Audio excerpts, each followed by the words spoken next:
Balik kulungan ang lalaking handler umano ng mga hitman sa Calabarzon na nahuli sa Laguna.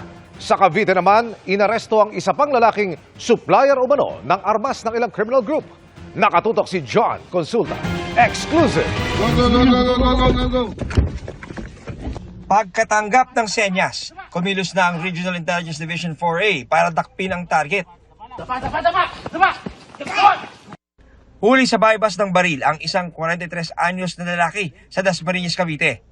Na-recover sa kanya ang isang Beretta 9mm pistol at mga bala. Ayon sa Calabarzon Police, matagal na nagbebenta ng loose firearms ang suspect na nagsusupply nila pati sa ilang criminal group.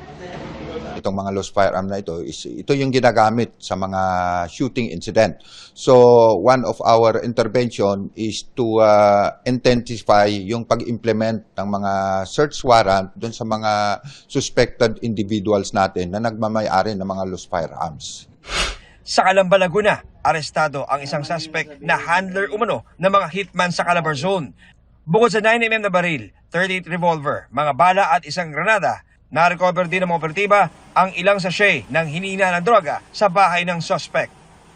Dahil nga itong suspect is labas-pasok, no, sa kulungan, and doon sa kulungan marami siyang nakilala, so lumaki hindi lang sa droga kundi nag-alaga na rin siya ng mga gun for hire individuals. Sinisikap pa rin namin makuha ang panig ng dalawang inaresto. Para sa GMA Integrated News, John Consulta, nakatutok 24 oras.